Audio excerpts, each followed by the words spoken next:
From hunting gathering to growing food का second module पढ़ेंगे। पिछले मॉड्यूल में हमने हंटर गैदरर्स के बारे में जाना। हमने जाना कि हंटर गैदरर्स कौन होते हैं। इस मॉड्यूल में हम पढ़ेंगे कि हमें हंटर गैदरर्स के बारे में कैसे पता चलता है, यानी how do we know about these people. तो फ्रेंड्स, जो आर्कियोलॉजिस्ट हैं उन्हें कुछ ऐसी चीजें मिली हैं जो हंटर गैदरर्स बनाते थे और यूज करते थे। आपको आर्कियोलॉजिस्ट तो पता है ना? नहीं पता? कोई बात नहीं, हम बताते हैं।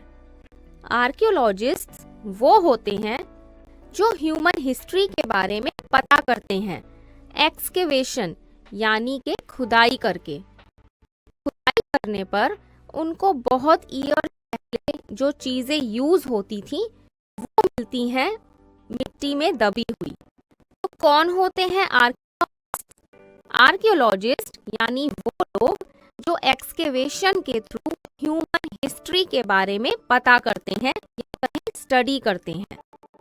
तो आर्कियोलॉजिस्ट्स को हंटर गैदरर्स जो भी चीजें बनाते थे या यूज करते थे वो मिली हैं, और उनकी हेल्प से हमें हंटर गैदरर्स के बारे में पता चला। तो आर्कियोलॉजिस्ट्स को हंटर गैदरर्स के बनाए हुए टूल्स मिले हैं जो स्टोन, वुड और बोन से बने थे। किससे बने थे? स्टोन से, वुड से और बोन से। उनमें से सिर्फ स्टोन टूल्स ही हैं जो सरवाइव कर पाए। तो अब आप समझ गए कि हमें हंटर गैदरर्स के बारे में इंफॉर्मेशन कहाँ से मिलती है। जी हाँ, आर्कियोलॉजिस्ट को जो हंटर गैदरर्स द्वारा बनाई गई या यूज की गई टूल्स हैं जो स्टोन से, वुड से या फिर बोन से बनाई जाती थी वो मिली हैं। लेकिन सिर्फ स्टोन टूल्स ही हैं जो सरवाइव कर पाए हैं। अब ये जो टूल्स हैं वो किस लिए होते थे, आइए इसके बारे में जानते हैं। कुछ टूल्स मीट और बोन कट करने के काम आते थे। कुछ को ट्रीज की बार्क यानी जिसको छाल कहते हैं उसको उतारने के काम आते थे। साथ ही ये टूल्स हाइड्स यानी एनिमल स्किन्स को स्क्रैप करने के काम आते थे। फ्रूट्स और रूट्स को कट करने के लिए भी इन्हीं टूल्स का यूज किया जाता था। कुछ टूल्स को बोन या वुड के बने हुए हैंडल से अटैच किया गया ताकि उनसे एरोस यानी के तीर और स्पीयर्स यानी के भाला ये बनाए जा सकें। एरोज और स्पीयर्स हंटिंग करने के लिए बनाए जाते थे। दूसरे टूल वुड को कट करने के काम आते थे और इस वुड को फायर वुड यूज किया जाता था। वुड हट और टूल बनाने के भी काम आती थी। इसलिए यूज होते थे ये टूल्स? बिल्कुल सही। कुछ टूल्स मीट और बोन कट करने के लिए यूज होते थे। कुछ टूल्स को ट्रीज की बार्क यानी छाल उतारने के लिए यूज किया जाता था। नेक्स्ट, ये टूल्स हाइड्स यानी कि एनिमल स्किन्स को करने के भी काम आते थे। कुछ टूल्स को फ्रूट्स और रूट्स कट करने के लिए यूज किया जाता था। कुछ स्टोन टूल्स बोन या वुड के बने हुए हैंडल से अटैच किए जाते थे जिससे एरोज और स्पीयर्स बनते थे। और ये एरोज और स्पीयर्स किस काम आते थे? जी हाँ, बिल्कुल सही। ये एरोज और स्पीयर्स हंटिंग काम आते थे।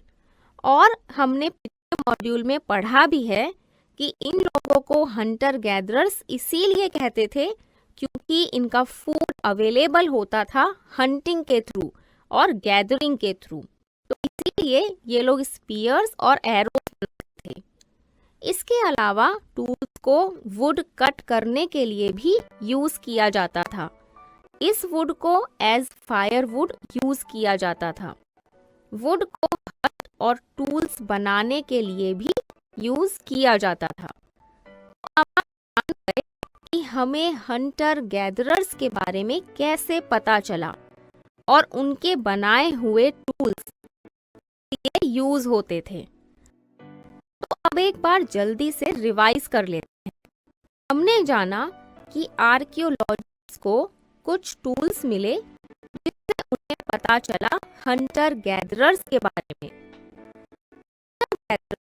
टूल्स बनाते थे। ये टूल्स वो बोन, वुड और स्टोन से बनाते थे। इनमें से सिर्फ स्टोन टूल्स ही सरवाइव कर पाए।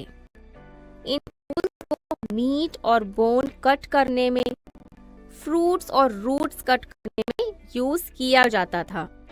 कुछ टूल्स को बोन या वुड के हैंडल से अटैच करके एरो और स्पीयर्स बनाए जाते थे जो हंटिंग में काम आते थे।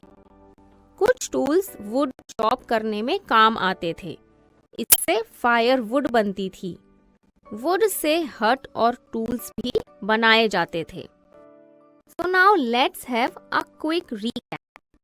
Archaeologists got to know about hunter-gatherers tools that they have found. These tools were made up of stone, wood and bone. Stone tools were used to cut meat and bone, chop fruit, making spears and arrows for hunting. Other tools were used to chop wood, which was used as firewood. Wood was also used to make huts and other tools. तो friends, ये था हमारा second module जिसमें हमने ये जाना कि हमें हंटर गैदरर्स के बारे में कहाँ से इंफॉर्मेशन मिलती है। तो अब टाइम है एक्सरसाइज करने